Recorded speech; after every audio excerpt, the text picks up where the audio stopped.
Assalamualaikum warahmatullahi wabarakatuh.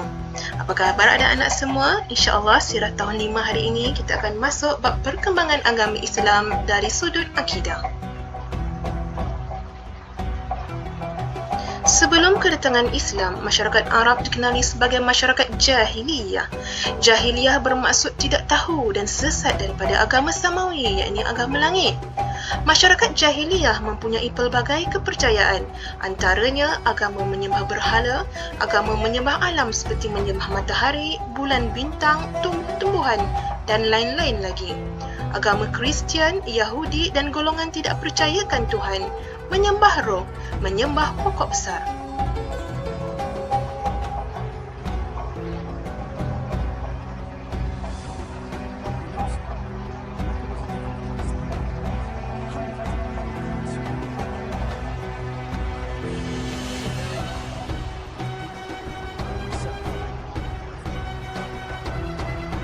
Selama 13 tahun Nabi Muhammad SAW berdakwah di Mekah, baginda menerima pelbagai tekanan, ancaman dan tidak mendapat sokongan ramai.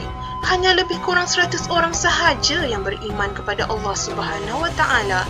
Islam berkembang pesat setelah Nabi Muhammad SAW berhijrah ke Madinah. Hijrah Nabi Muhammad SAW ke Madinah bertujuan menuntut keredaan Allah Subhanahu Wa Taala dan mengembangkan agama Islam.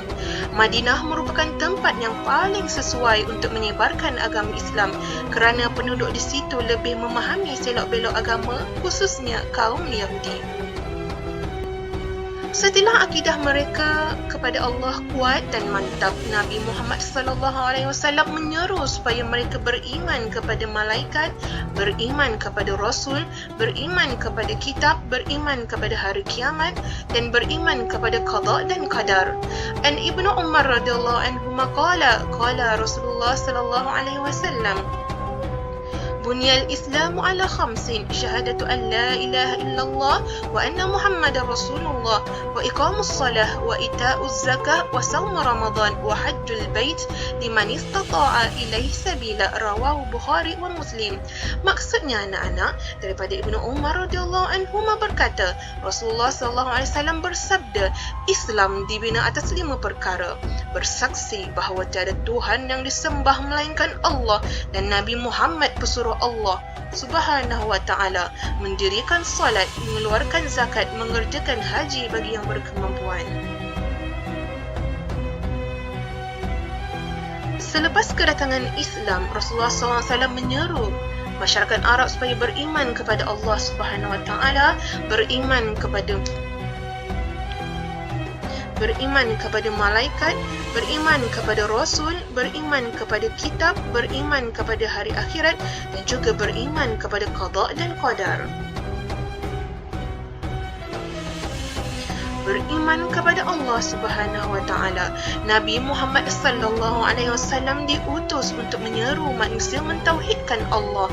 Pada waktu itu kaumnya berpegang teguh dengan agama nenek moyang mereka.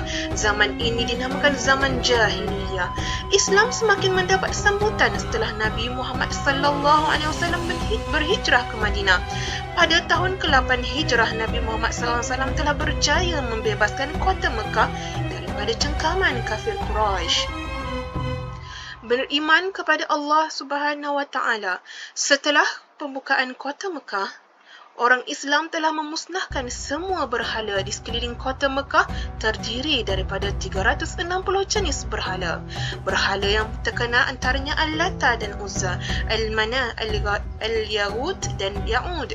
Islam semakin bersinar dan berkembang pesat setelah kota Mekah dibersihkan daripada perbuatan syirik.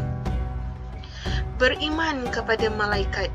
Malaikat adalah makhluk Allah Subhanahu Wa Taala yang suci daripada dosa dan dijadikan daripada cahaya.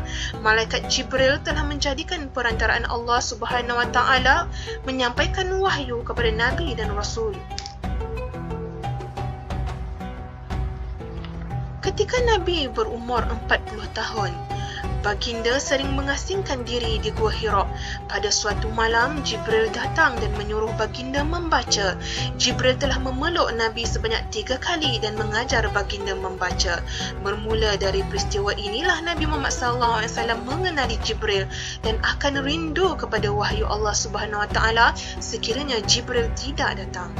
Malaikat Jibril sering bertemu dengan Nabi Muhammad SAW untuk menyampaikan wahyu daripada Allah Subhanahu Wa Taala dan menyelesaikan masalah.